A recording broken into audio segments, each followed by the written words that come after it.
Welcome to the Humans Against Poor Scholarship Summer Grant Interviews. Each one of our interviewees is competing for a $2,000 grant to help fund their summer research.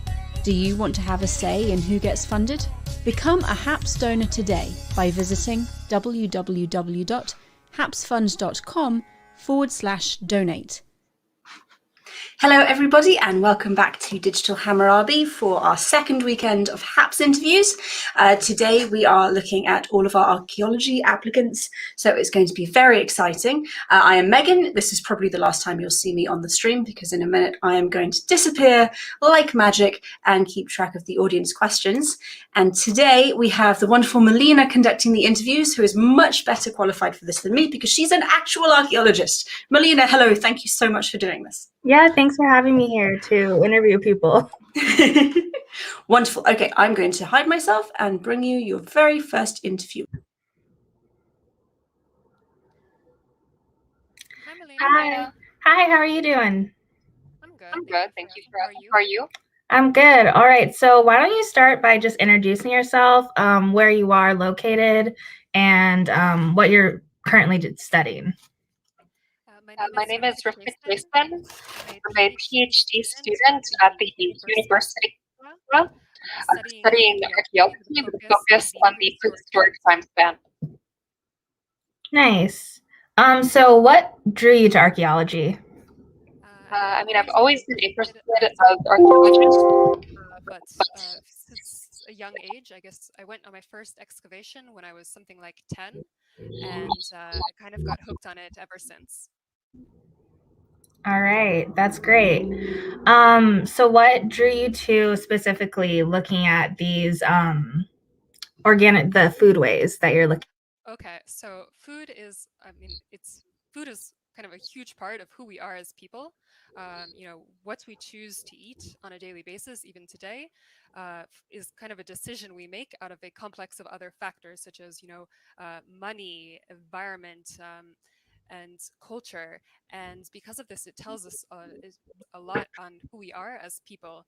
And specifically how I got into breaks them down into their different core components, and then you kind of reconstruct them and use the different patterns of lipids you're seeing to reach what molecules you have in your sample.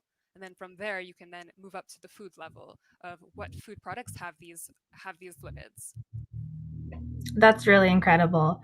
Could you briefly maybe go over what a clean lab is versus a regular lab? So, for an archaeological perspective, a lab can be anything. It could be just a room with pottery, a room with stones, a room with photography equipment. But essentially, the laboratory that I work in is actually part of the organic geochemistry. It was part of the organic geochemistry facilities. So you're working on things, with fume hoods, different advanced equipment. You have a lot of gases, pipelines for gases. You're working always in a lab coat with with gloves of different sorts, and you feel a little bit like am I really qualified to do this? But it works out. Yeah, just trying to avoid that contamination from modern things. So what are you hoping to find with this lipid analysis? What we have found and what we can find are a lot of the studies are being done in basically on European sites because they happen to have like amazing preservation, and a lot of the main laboratories that work on this are based there. And so far, a lot of the studies that have been done have been used to identify, things as mundane as different animal fats. We also, like, one of the biggest things that people are trying to prove is, who has the earliest dairy. I have milk, then I have milk, 200 years earlier, and so on.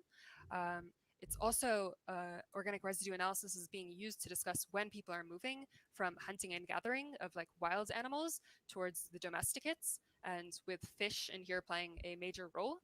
And but it can also be used to identify more special products such as beeswax and different resins and things like wine and beer. which you have to be kind of lucky to have, that you can obviously test the vessels that will give you the best chance of getting these more special things, but you have no guarantee that it's even preserved.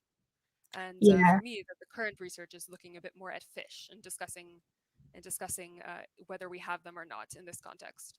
Yeah. What would having fish in this context mean for the site? So fish for me are very important because I study basically everything from after the Neolithic Revolution. So we start to think of diet as kind of this kind of sheep goat.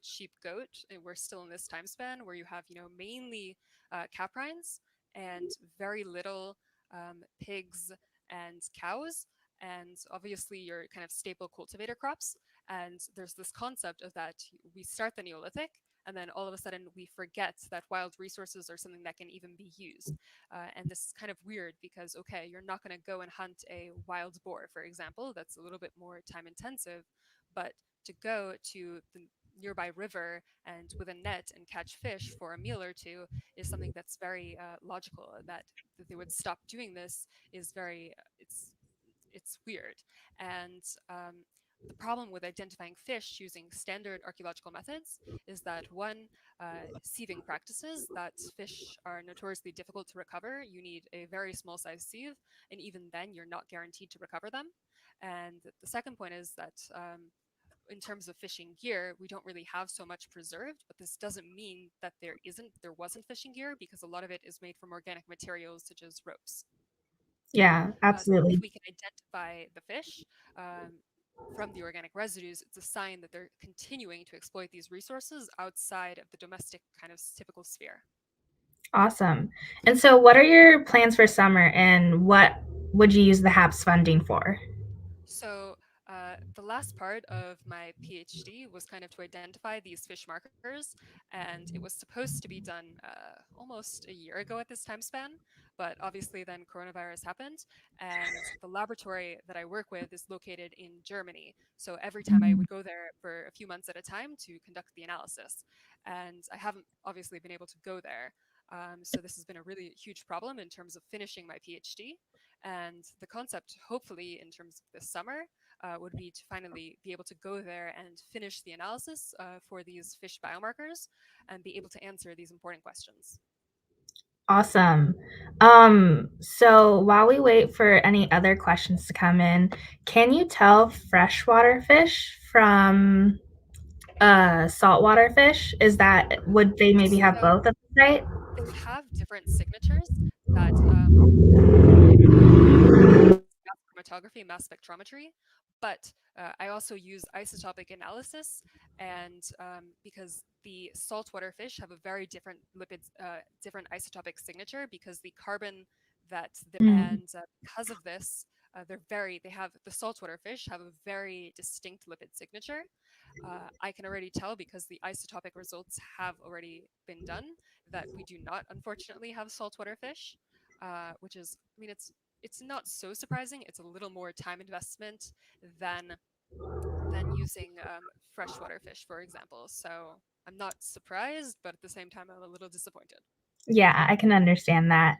Do you want to give a little background on the site you're focusing on specifically, and then maybe the greater region? Okay, of course. So the main site that I'm working on is called Tel Saf. It's a Middle Chalcolithic site located in the central Jordan Valley, and I've been comparing the site to other contemporaneous and slightly earlier and later sites in the region to kind of get a more interregional and diachronic perspective. And the kind of a lot of the questions revolve around that we have the way Israel looks is that you have kind of environmental strips with different each of these has, because of the changes in the elevation and the climate, you have kind of these distinct microclimates. And for me, it's very interesting to see how does the diet change in relation to climate and the vegetation. So for me, it's very interesting to kind of merge the organic residues with the botanic remains. This is something that I like to do and see how it looks. Yeah. All right. So we have a question. Does residue analysis show drastic differences between sites, or are they largely homogeneous? So what I've been seeing mainly is that it's, for the most part, very similar. They kind of mirror the faunal remains that we see, this kind of sheep and goat emphasis. But for me, the most interesting part was that dairy residue was only identified in the more arid regions of Israel. So I don't know, for example, this is something that always needs to be considered, that whether there are preservation biases going on, or if this is something that is in actuality that maybe in these more arid regions, they're kind of, because they have more of a pastoral economy like is what people assume, that they're using more milk than other regions where they're more based on growing crops.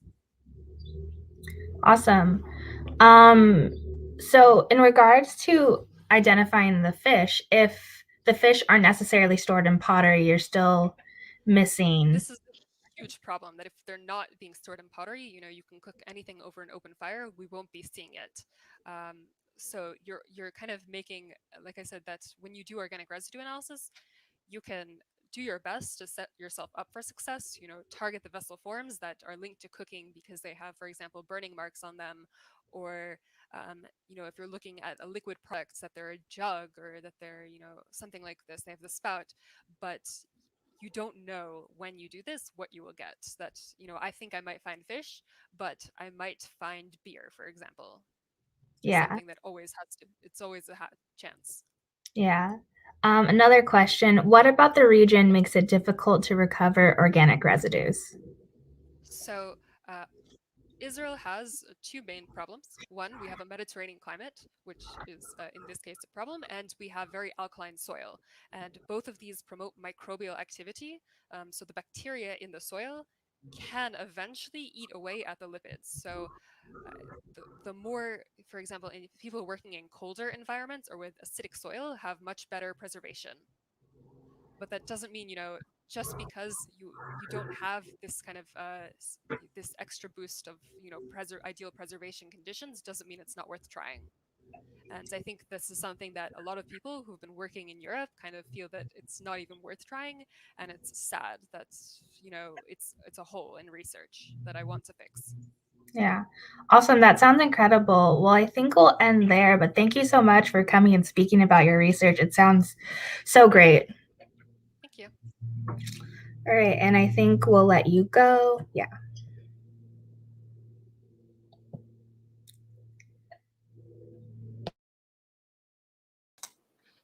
Okay, everyone, we have a 5-minute break before our next person is introduced. So go get a glass of water, stretch your legs.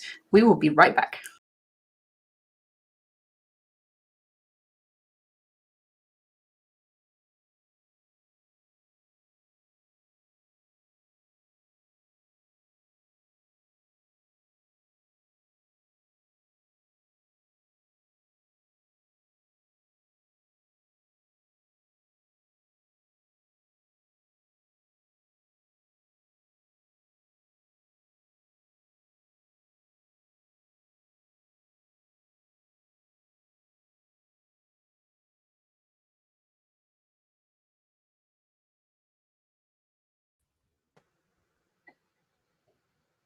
Hi. Hi. How are you doing? Very good. How are you? I'm pretty good. So why don't you go ahead and introduce yourself, tell us where you are and where you're studying. Yeah, my name is Yardan Pegelson. I'm a Ph.D. student at Ben-Gurion University's track in Archaeomaterials and Conservation Sciences in the Department for Bible Archaeology and the Ancient Near East. Basically, in this track, we do a lot of material identification and ancient technology studies as part of archaeological excavations and research.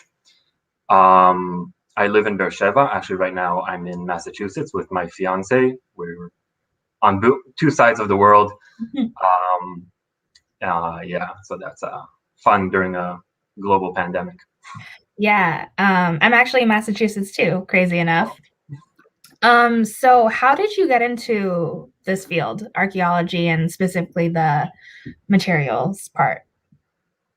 So I've always been fascinated with archaeology. All our family trips have always been, all my friends went to beaches and I don't know, places. We went to museums and archaeological sites, and it's always been something that really fascinated me. And when I started university, I wasn't really sure to go into that, maybe engineering. You always have those decisions. And I started going into engineering, into computer engineering, and I said, gotta follow my heart. Like, this is not, I could do this, I'll be fine, but it's not where my passion lies. So I moved into archaeology, and being a person that is very, scientifically minded, oriented, it's all that side of archaeology has always fascinated me. So when I finished my undergrad, which is in archaeology, I looked for a path to combine those two interests. That's awesome. So why don't you go ahead and tell us a bit about your research interest, your project that you're working on, and I guess your PhD research generally. Yeah. So my PhD is about the legionary ferrous production and technology in the 1st and 2nd centuries AD in the province of Judea. So basically, iron technology of Roman versus local populations in modern Israel.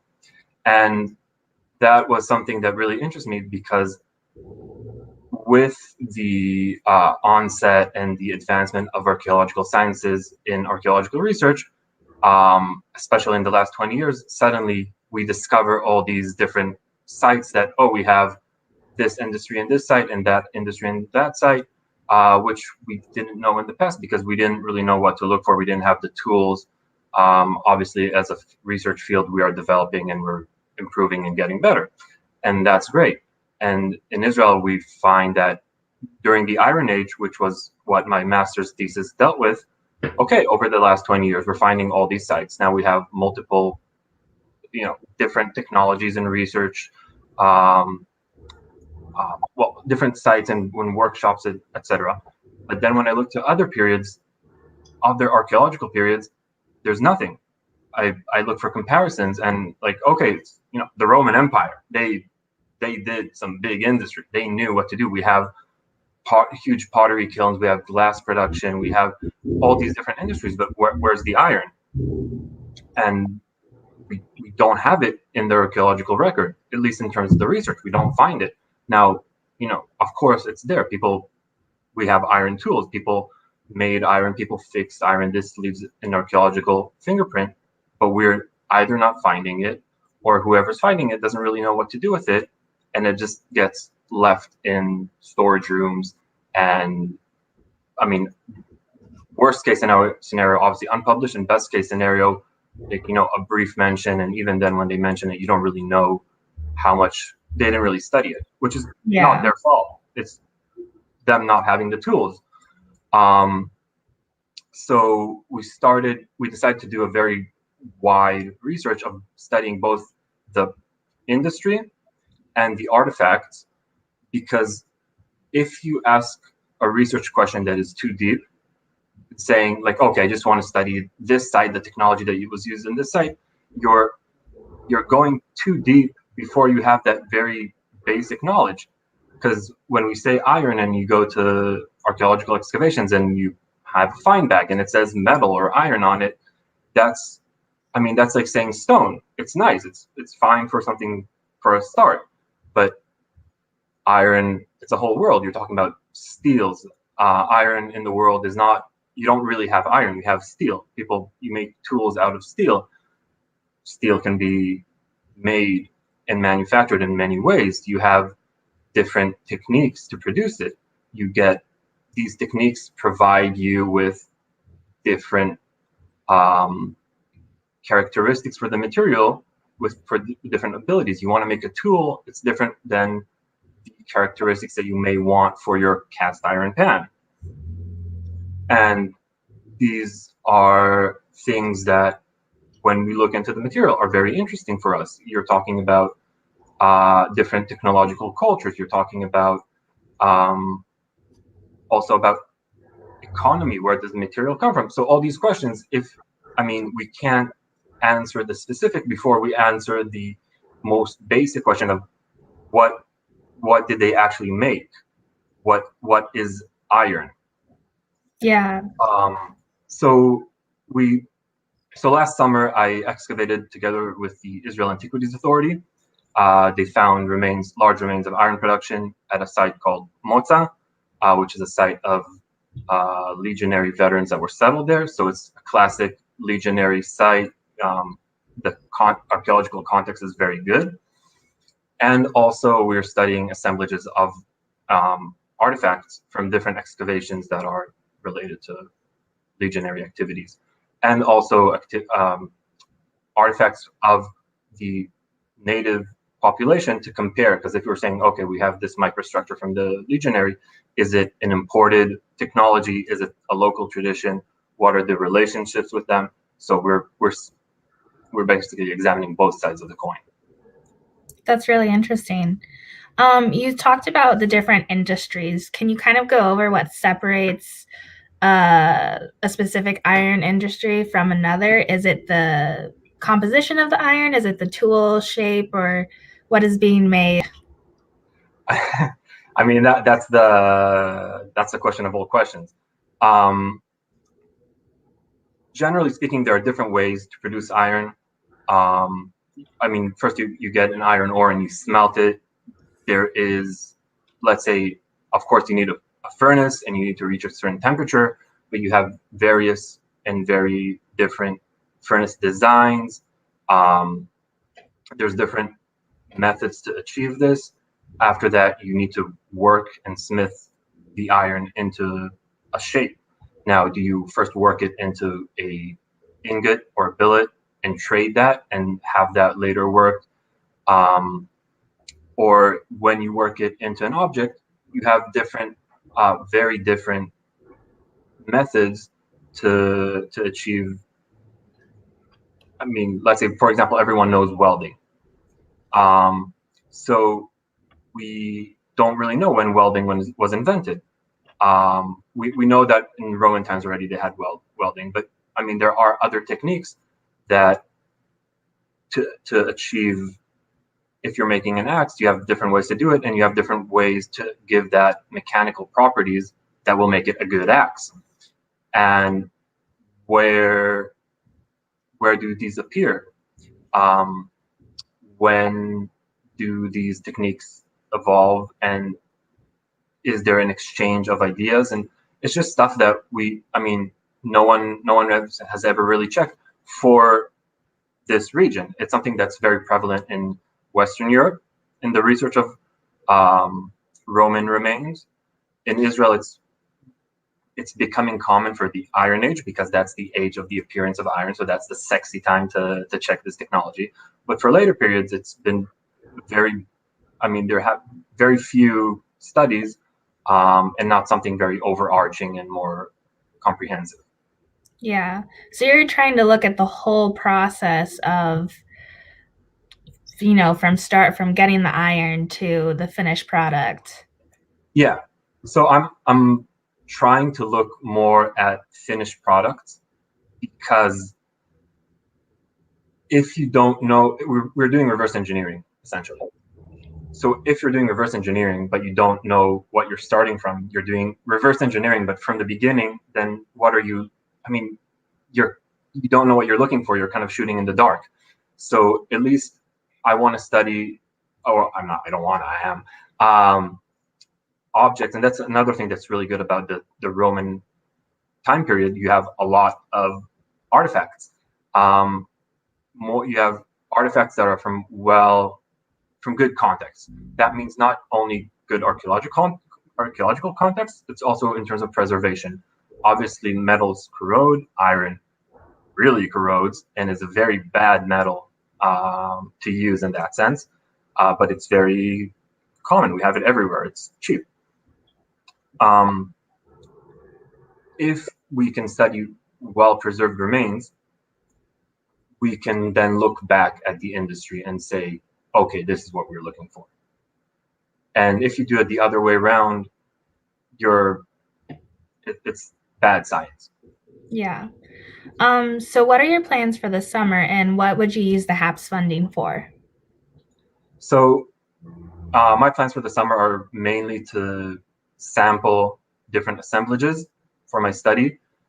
We study assemblages both from excavations. There's an excavation at a Roman military camp that I'm going to join in October. And also, until then, studying assemblages from collections in the Antiquities Authority's storage facilities. and also for museum collections.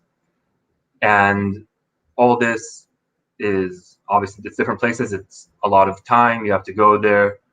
It's a lot. I mean, it ends up being a lot of money because you're doing a lot of different analyses on them. If it's chemical analysis, if it's microscopic analyses. And then also, like I said, I'm right now in Massachusetts because my fiance is here. I'm, trying to see her once in a while I'm doing this PhD. And it's just, I mean, a lot. It ends up, you discover that like the amount of money that you spent on gas and transportation and then also, all these analysis, I mean, it costs money. Yeah. So we have a question, and it's, can iron products be examined with the idea of determining the origin site of the iron? I'm thinking it could reveal trade connections. That's a great question. The answer is yes and no. You don't have a technique or a method like lead isotope analysis for iron, if that, that. But there are different isotopes that are being used to study iron exchange and provenance. There are two main problems with that. One, it's a very novel technique. There's one lab that does it. You want to study some objects for it, you have to wait in line for who knows how long. It's extremely expensive. And the main problem is that iron is the most common element in the world, in the surface of in the whole planet, but also in the surface, it's the second most common metal.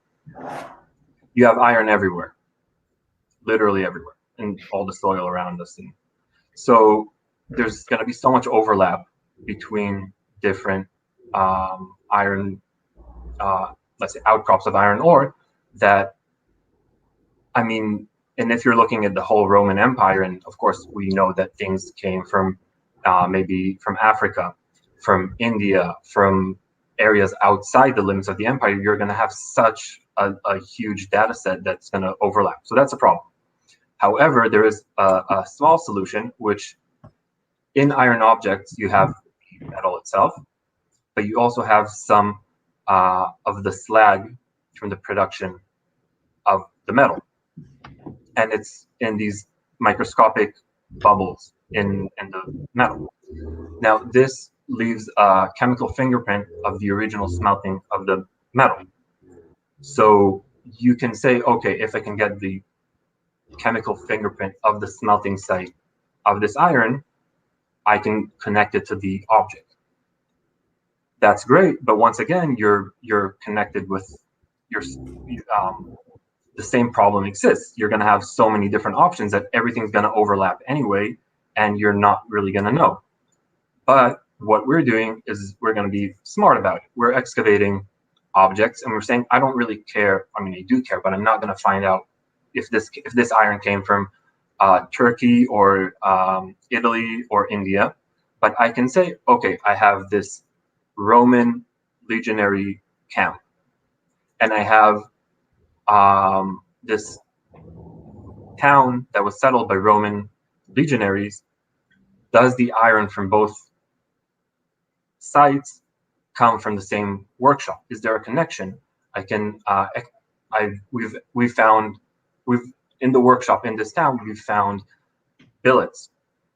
Do these come from multiple sources? Is the iron from these billets used to produce artifacts that we find in local Jewish native populations, and or with the legionary sites and populations, and exactly that way you can rebuild this iron economy. Yeah, that's really incredible. So we'll let you go, but thank you for coming on and sharing, and sounds like you have a lot of good research to do ahead. Thank you very much. Thank you for your time. Bye. Bye.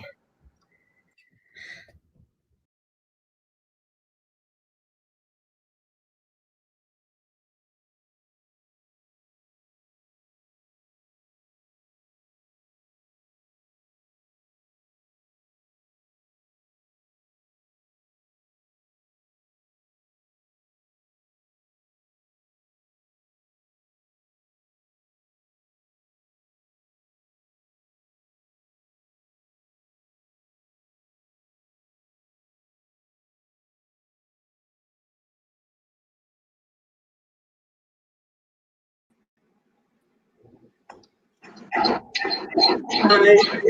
Hi, how are you doing? Fine, thank you. How are you? I'm good. So why don't you go ahead and introduce yourself? Okay. Tell us who you are and what you're doing. Yes, thank you very much for having me and giving me this opportunity to apply. My name is Karolina Hrube. I'm from Poland and I'm doing my PhD research at the Haifa University in Israel in the laboratory for the groundstone tools research in the Department of Archaeology here. Awesome. Oh, sorry, you're muted. Oh, so I was just gonna say, no worries. So how did you get into this field? Like what drew you to archaeology?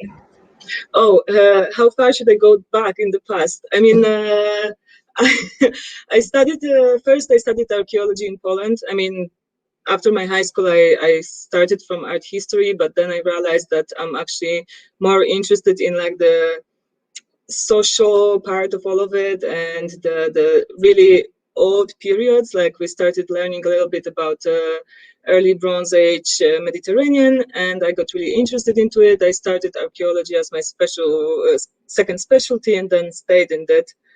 In it. So I did my BA and MA in Poland, and in the meantime, our university from Krakow had a project in Israel.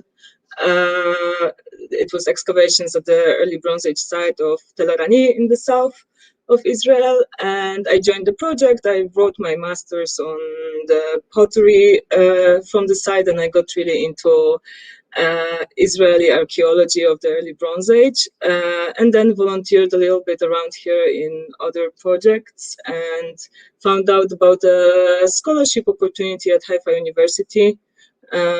So I found a supervisor who declared to support me and helped me figure out what I can do for my research and what will be interesting to find out about the early Bronze Age. So I landed here a few years ago. Awesome. So why don't you go ahead and take us through your research project, your research interest, and what you're doing there? Okay, so my project is focused around the early urbanization in the southern Levant. It's period-wise, it's early Bronze Age 1 to 3. It's about middle of 4th to middle of 3rd millennium BC. And I'm studying how the food economy is developing while the society here enters the kind of the urbanization phase, because after previous developments of like previous millennia of the introducing the sedentary lifestyle and agrarian economies and animal herding and so on, the population living here kind of developed a safe subsistence base that allowed them to start accumulating wealth and provide themselves safer life conditions and start producing surplus products. And then this always like speeds up the social stratification and the process of creating urbanization centers. So on these early stages, food I guess always also, but like especially in this early research, food economy is like inherent to this kind of phenomenon. So studying food economy to understand the process of why people created cities, why they suddenly started aggregating in these big settlements, and like what was the relationship between these settlements. It's very important, and I'm doing it through groundstone tools, so-called groundstone tools. These are stone tools produced by different technology than like flint tools. Let's say on the examples to not elaborate on it. For example, like I'm focusing on the stone tools that are related to food processing. So it will be grinding stones, stone vessels, pestles, and basically anything that could have been used to process food or to store food. And I'm using this medium for two primary reasons. Because in the southern Levant, these tools were always related to food processing. Like even in the period preceding the appearance of pottery, stone tools like stone vessels and pestles, they were always involved in food production. And then they still remained important even though the communities here started producing pottery and using pottery vessels. So they're like bound in this context of food economy. And then they used to be neglected. Like they were not really thoroughly researched for the last decades. Maybe the research on the groundstone tools started really like 10, 20 years ago. And there's a lot of things to be done yet, especially in these periods that are not like a late prehistory, and usually people tend to focus on some other sources, some other material categories of material culture, and we really can get a lot of information from them, not only by like this is what I'm trying to do, also like typologically organize them, because the information so far available are very sketchy. So I'm reaching into the old assemblages, old data, and kind of trying to get a whole picture of how the food production is developing during this period of time based on these tools. But also the methodology of studying this kind of tools is developing over time as well.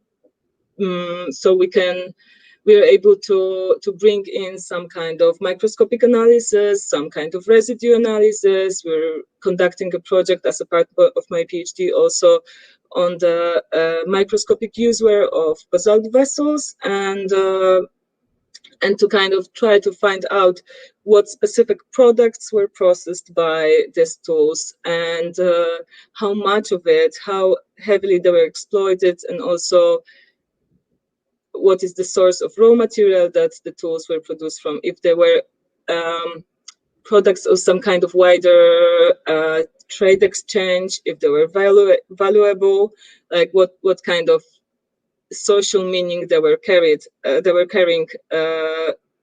in the society that they were used by. And also, like, it's a very good opportunity to study these tools here, because this area of the Near East is a homeland for the research on developing agriculture and basically sedentary lifestyle of humanity. And plus, the laboratory that I'm studying in is focused on the groundstone tools, and I guess it's the only one, or one of like two that exists like that in the world. So it's a very good setting for conducting this kind of studies. I have great sample here, and I have great backup from specialists and from the methodology from our lab. And in my PhD, I'm focusing on three major threads. One of them is checking what are the differences between villages and towns in this period, if there is some substantial difference in like frequency or typology or the organization of food production areas in archaeological sites, if people were aiming for producing more food, for example, or in the villages, if the food was transported, if it was stored in the cities, like this kind of questions. The other one is the issue of basalt bowls. It's kind of a narrow but very interesting subject of very prestigious and very well-made vessels that were very popular here in the period that I'm studying. They were produced of basalt, that is a volcanic material that appears here only in a narrow area of current Israel. And so sourcing it and producing such fine tools out of it would be very difficult and probably very time involving.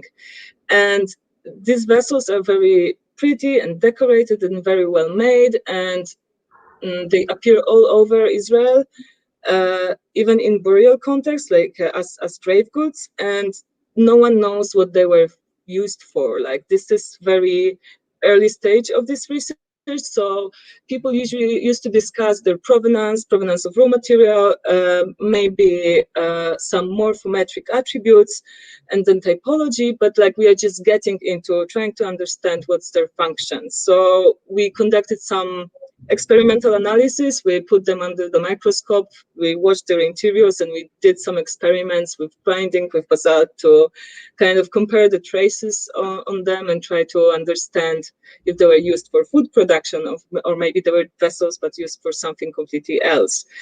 And the third thing that I'm dealing with, that I'm also planning to deal over summer, is groundstone tools as carriers of social identity, let's call it.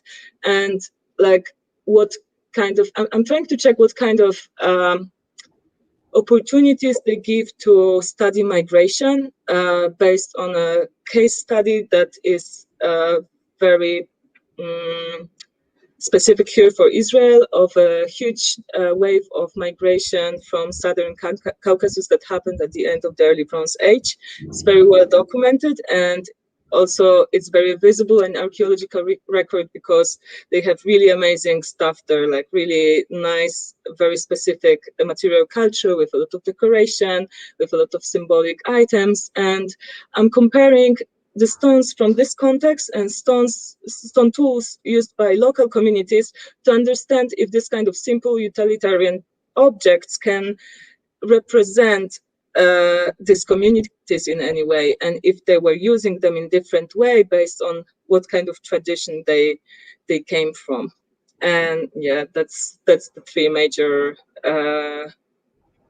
questions I'm asking basically in my research. Nice. So in regards to this summer, what would you use the HAPS funding for? You said you were kind of going to go out and do this research.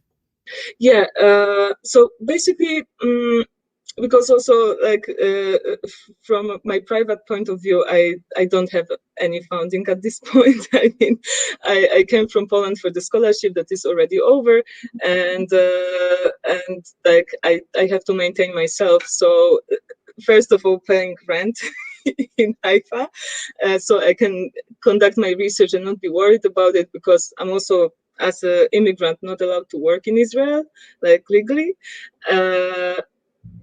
Just I can do some, I'm trying to do some little research jobs for the university, but this is all that can help me. And over summer, I was planning to go to the other, to collect the data from the artifacts. I have storage in Jerusalem to visit, storage of the Tel Aviv University with another assemblage to collect the data from the stones, take measurements, photograph them. There is also a massive storage in Bet Shemesh that I need to go, and I would probably spend this money to find accommodation and to kind of pay travel costs of these trips, because I have to spend a few days here, a few days there, then kind of bring it together and build database for the migration paper of my PhD. That sounds really great. I don't know if we have any questions. I think just maybe one final question from me is, how portable are these groundstone objects? Oh, that's a hard issue. Yeah, it's every time we go with my friend who is also doing research on stones, we go to any kind of storage and we try to measure and weigh the grinding stones. We are always very, very upset with ourselves that we didn't choose something lighter, because usually, like, they can be small, like you can have the small pestles, but like basalt vessels are, for example, like 40 centimeters diameter, and grinding stones can be from this size to like over 20 kilograms, and it's really hard workout sometimes to deal with them, basically. Awesome. Well, that sounds really interesting, and I look forward to seeing your research in the future. And I think we'll let you go now, but thank you so much for coming and talking about your work. Thank you. Thank you for having me. Bye. Bye.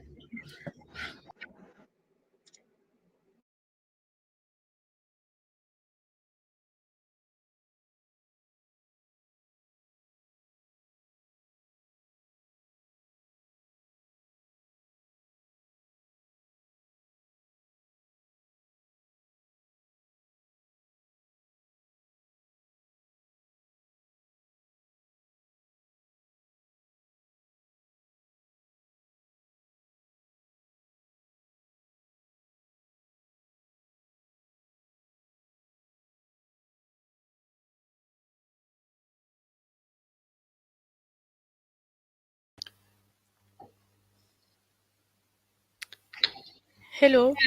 Hi.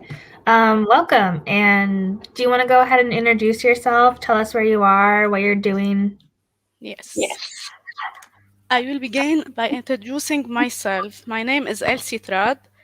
I'm born and reside in Lebanon. I hold a master's degree in archaeology from Lebanese University. I'm currently enrolled a program in Ph.D. in archaeology. It's my first years in university. The topic of my dissertation, it's related to a medieval period. Exactly, I'm searching to a technique of construction and military fortress in northern Lebanon. Interesting. So what was it about this field that drew you in? Specifically then going to castles. Yes, medieval castles. This region in North Lebanon, I don't know if you know the Lebanon. Mhm. The north of Lebanon is still understood. It's unknown for people, specific as a medieval period. That's why I constitute my topic of dissertation. I want to see the technique of construction local and imported. My project is to document the fortress or site in medieval period, especially in North Lebanon. And this region is it's in danger disappearing because of damage. It's far away. The state not limited ability to maintain the site, and also it involve my student analyzing samples from mortar, plaster, and compare the second phase to compare this surveying and documentation and analyze the sample local and Western technique in fortress. And so see the mixing between this different technique. Nice. So what laboratory methods or what types of methodologies are you using to look at these building materials? The first is document by new plan, shows the evolution in construction and note the damage and assist to the risk collapse. Second, analyze the sample and laboratory in Lebanon and on Europe. I'm not sure where, not now. And from this analysis samples from mortar and plaster, I can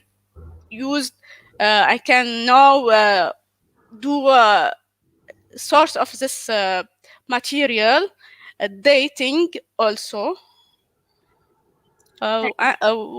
Maybe I process for future project in this area. Absolutely. And introduce this region and this period to the people, local and Western. Okay. Yeah. So we have a question. What kinds of building techniques were used to make these fortresses? Castle and tower. But so what you talked about the mortar So between the construction, we have mortar, maybe plaster, budding John. Yes, specific location. I need take this sample. Why I can use this sample for dating. Yeah. So how are they building them? Is it kind of a brick by brick thing or stone by stone? Stone by stone drawing, stone by stone, and model 3D by photogrammetry. Yeah, that's awesome. So what would you use the HAPS funding for this summer? This summer, I'm now surveying and documenting this site, and this summer I want to continue this mission.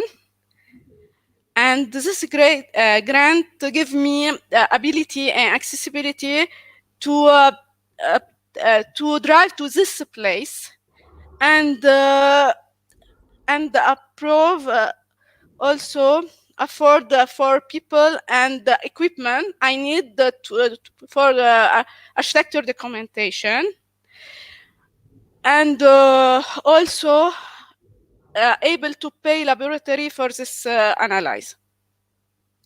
Awesome. Could you tell us a little more about the site you're working at? Now, Yeah, in Ph.D. or just the site you're either going to be looking at over summer, or the ones for your PhD. I'm employed in direction of the General Antiquity in Lebanon also. And this summer, I need to surveying the north of Lebanon with documenting the site when I show the site. How many sites are in the region? We have 4. No, I know 4. Maybe we have more than in surveying. I excavate the news, maybe tower or small castle or small village, maybe. Yeah. What do you use to distinguish between castle or fortress? Castle, it's more bigger than fortress. Castle, it's main village or tower or town. And so were the castles for an elite group of people or family, or were they kind of just more general? Military. It's military.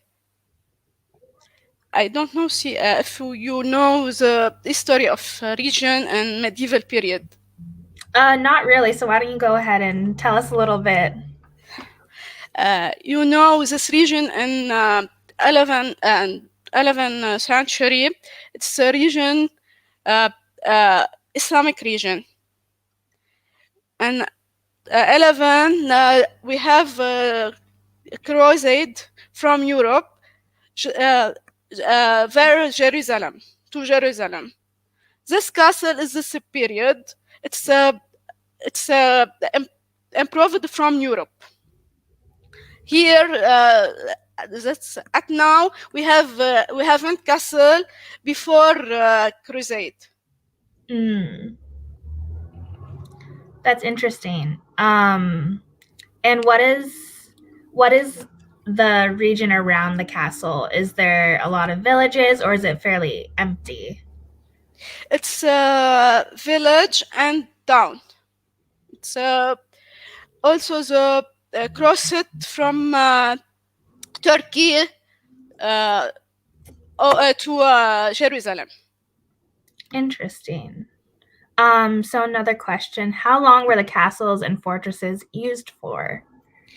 Used to Ottoman period. So that's a long time. So there must Yes. be some reconstruction by sequential periods to Yes, fix images. this is evolution of construction, and each castle or each construction military construction. Can you see differences in the construction based on who might be there? Yes, we can see with the stone, the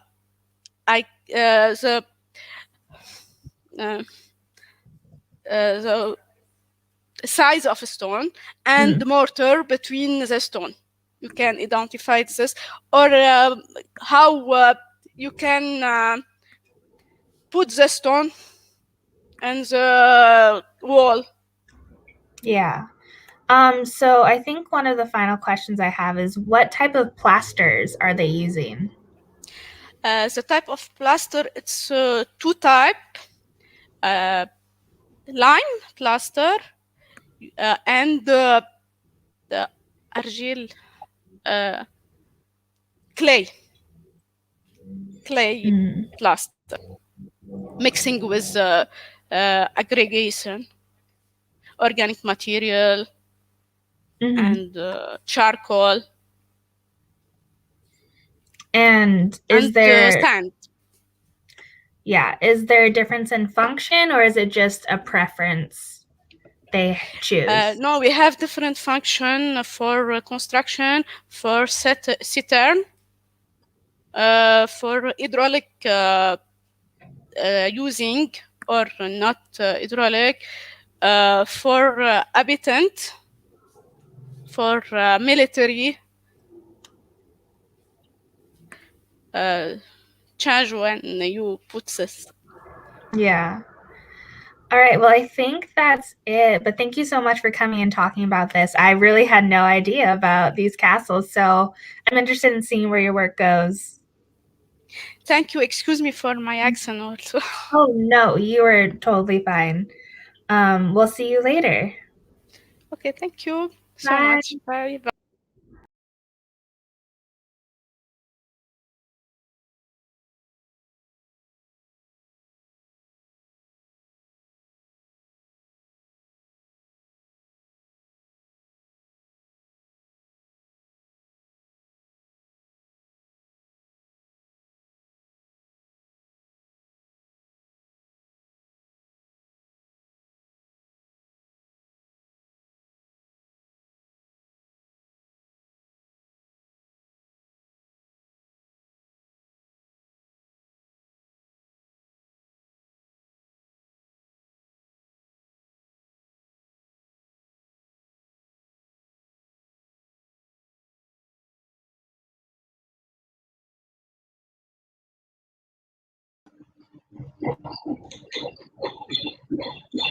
Hi. Hi. How are you doing? Very good, thank you. How are you? I'm good. So why don't you go ahead and introduce yourself to everyone and tell us where you are, what you're studying. Okay, so my name is Tamar Shuval. I live in Kibbutz Endor, which is Lower Galilee in Israel, and I'm a PhD candidate in Haifa University.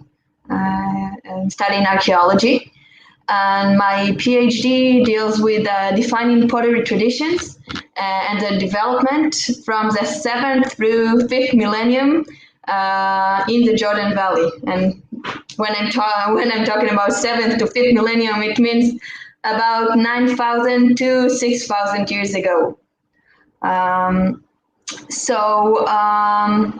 My main thesis, or the main thing that I study, is the pottery itself and the mineralogical issues regarding pottery.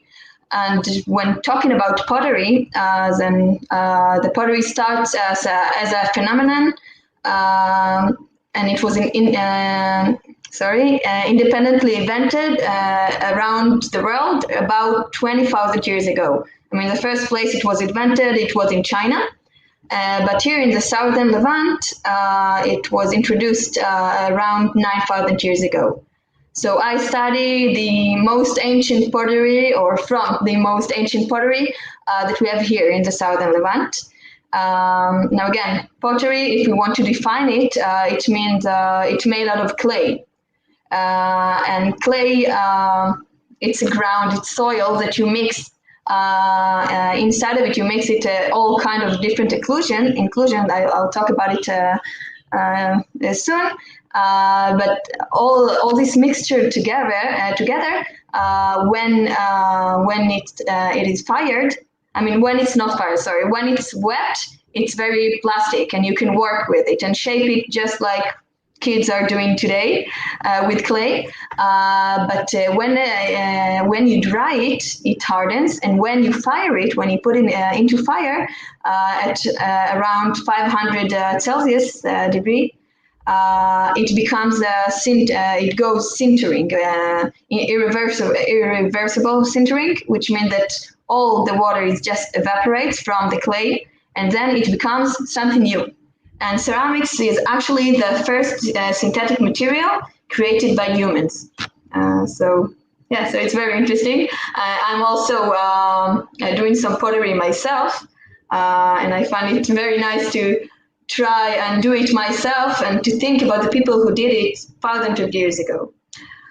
So my main objectives in the research that I do are to define and analyze the development of pottery traditions in the Jordan Valley during the Pottery Neolithic through the Chalcolithic period, which is again from about 9,000 to 6,000 years ago.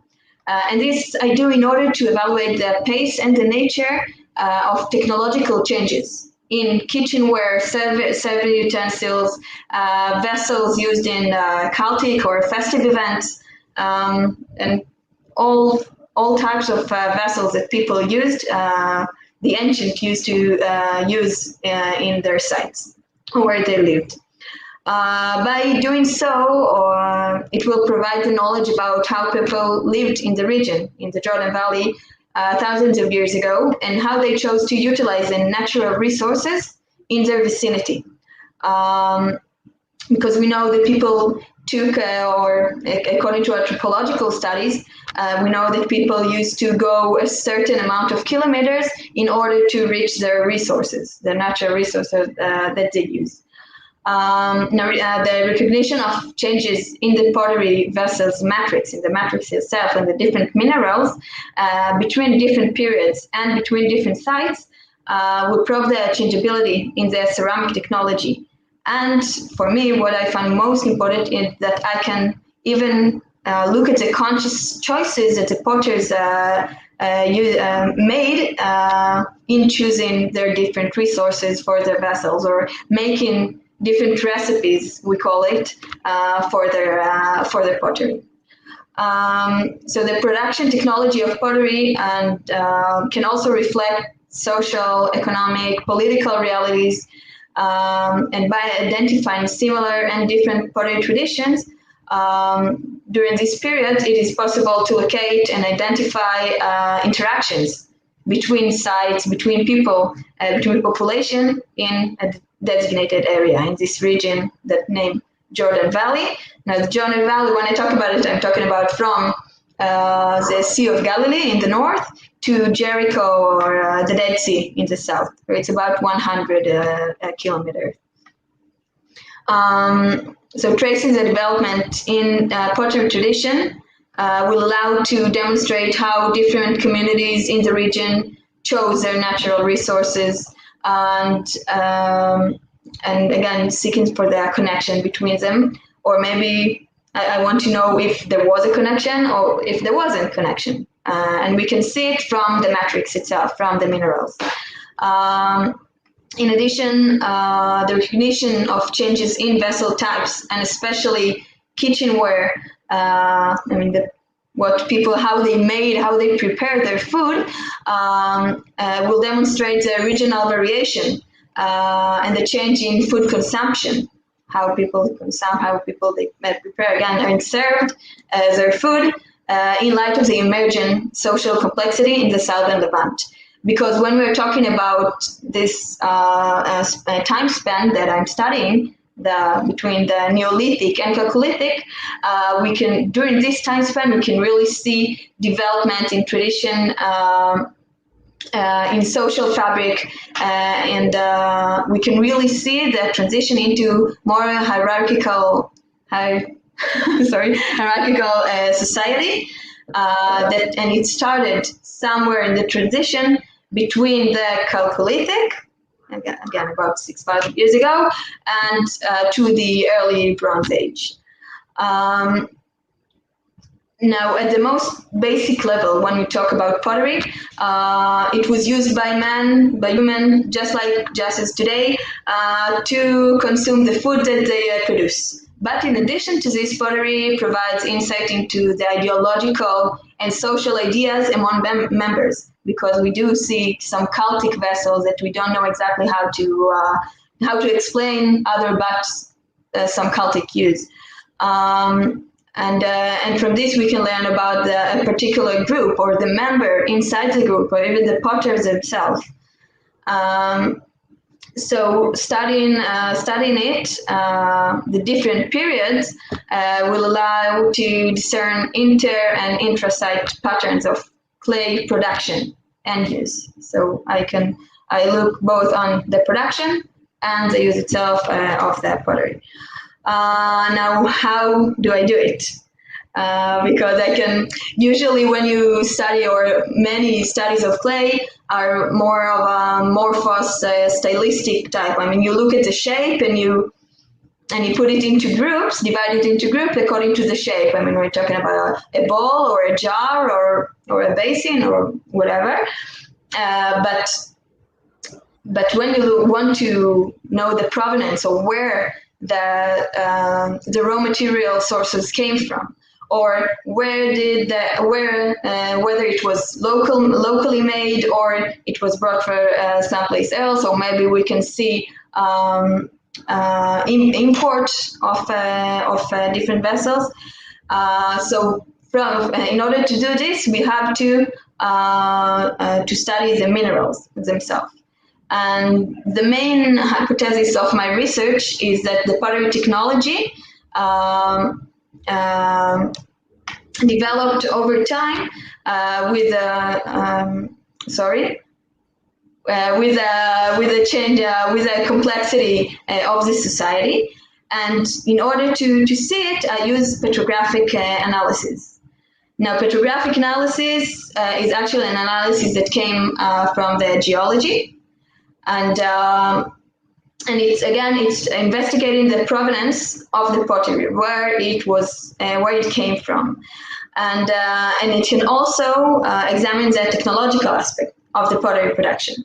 So in this method, what I do, I create thin sections of ceramic, which means I chop a small amount of from the ceramic sherd. And then I impregnate it with an epoxy on a glass slide. I polish it to 30 micron thickness, so it's very, very, very, very, very, very thin. And at this thickness, most minerals are translucent, so you can look at them in microscope, in polarizing light microscope. I have one just next to me here. And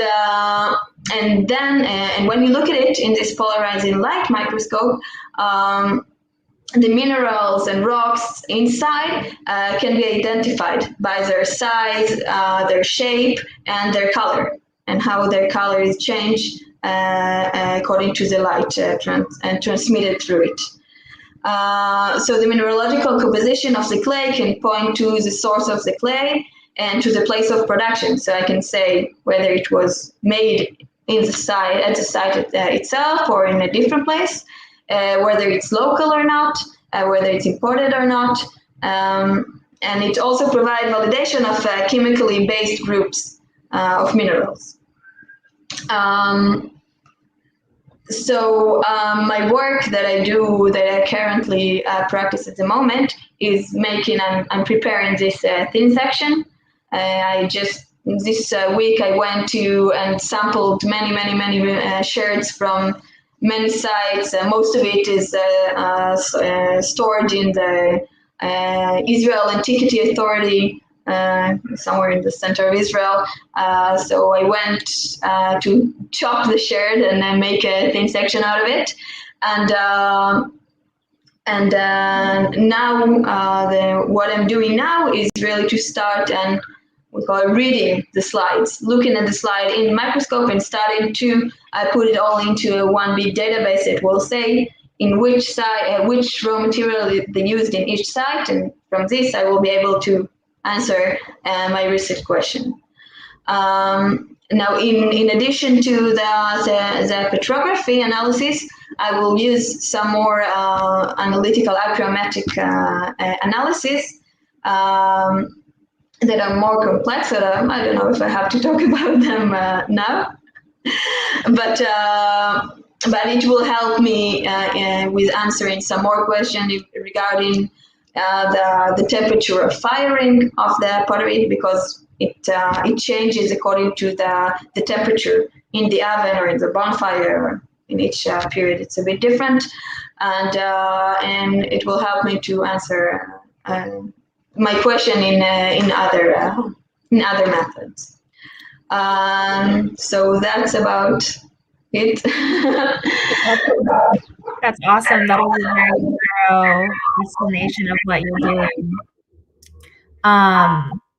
I guess, so what are your plans for the summer? What are some things you would use the HAPS funding for specifically? So one of the main sites that I'm sampling from is a site named Tel Tzaf. It's in the central Jordan Valley, and I go there. I excavate there for every year, all the recent years. My MA study was also on this specific site, and I plan to go and excavate there. And another thing that I wanna do, it's supposed to be a full month excavate, and I want to do what's called just a minute, I slept. The word just slept.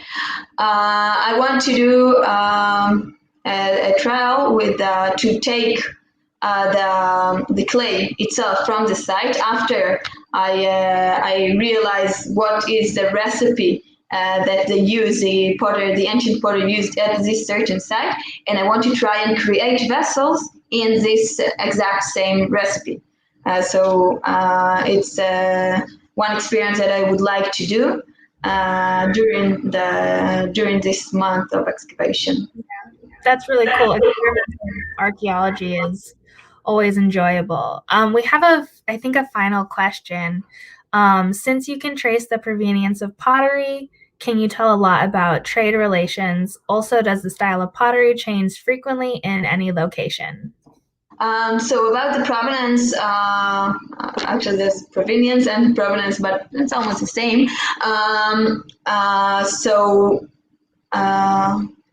So yeah, we can talk about trade relationship. I don't know yet the certain minerals for each site because I just started to do it. But yeah, from other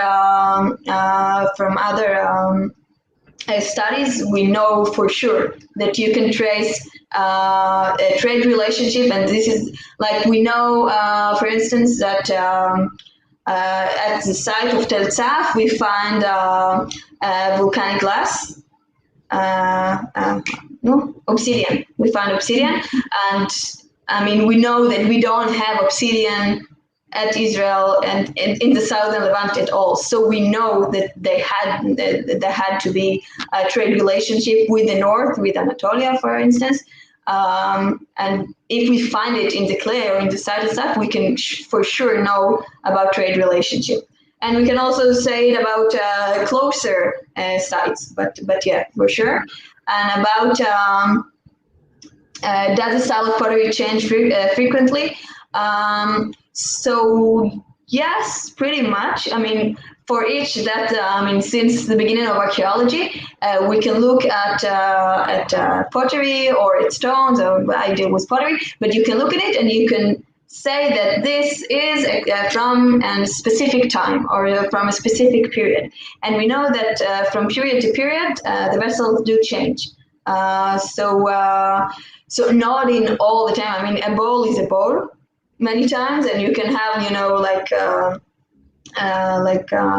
very simple stuff, but you also have like big jar or certain types that do change over time. Yeah. And I think we have one more question.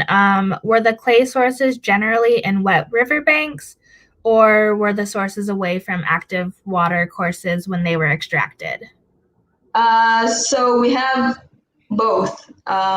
Usually, and again, we can see it from anthropological studies as well, and mostly in the Americans, there's many studies about it. So we know that usually they use just the riverbank because it's easier, it's very close, you have it everywhere. But we do find that for certain types, or sometimes maybe for the cultic reason or for other reason, we know that they did went and brought raw materials from different places. Awesome. I think that's all we have time for, but thank you so much. This has been so illuminating and thorough. And I look forward to seeing your work when it is out eventually. Very much. Yeah, so I think that's it for my session. It is. Thank you so much. We will be back for everybody who is interested. We're going to be back at 1 p.m. With our final, I think, 4 archaeologists. So come back and join me. Melina, thank you. You did a beautiful job. And thank you to all of our applicants. Yes, thank you. It was great to hear about everyone's work. Yes. So we will be back at 1 p.m. Thank you, everyone.